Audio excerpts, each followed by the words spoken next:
There has been a wave of transformation in the F1 team principal department this week. Toto Wolff and Christian Horner are still top dogs in the wage department despite a host of high-profile F1 team principal positions being filled over the past few days.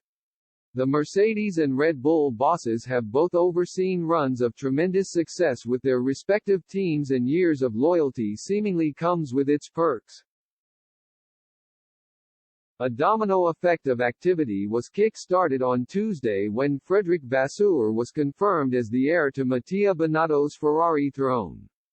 The ousted Italian oversaw a troubled season, during which the prancing horse enjoyed superb pace but were let down by a series of calamitous team decisions. Shortly afterwards, big changes were announced at McLaren, with team principal Andreas Seidel leaving to take over as chief executive of the Sauber Group, which owns the Alfa Romeo F1 team. The German had been in charge since 2019 but, having taken up a different role, Vasseur's old Alfa hot seat remains vacant. Former executive director Andrea Stella was internally promoted to take over at McLaren, but things didn't stop there. Over at Williams, Jost Capito stepped down after 2 years at the helm to create a second team boss vacancy ahead of the 2023 season. According to French outlet Sportchaîne, the aforementioned newbies will pocket a minimum of £5.2 million per year in salary while leading their respective teams. Although the sum is nothing to be scoffed at, it pales in comparison to the wages pocketed by Red Bull and Mercedes bosses Horner and Wolff.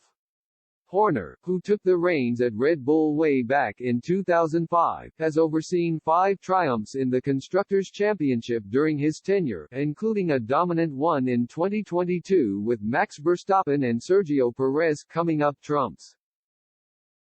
As a reward, he supposedly banks up to £10.4 million per annum. Wolff's pay packet is even more lucrative.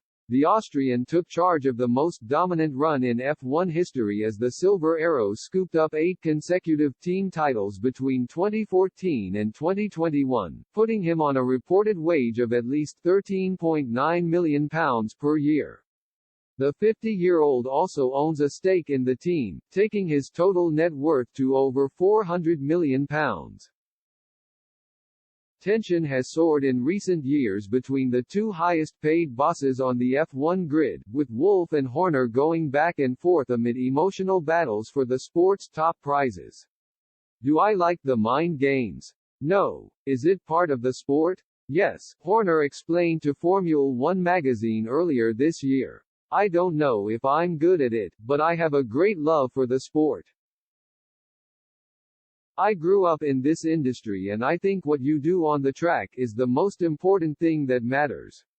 When we were fighting Sebastian Vettel against Fernando Alonso for the World Championship, Stefano Domenicali was the team boss of Ferrari. At the time, the competition was of a different, let's say, gentleman's level. Last year was intense both on and off the track. I think Toto plays it differently, he's a different kind of animal.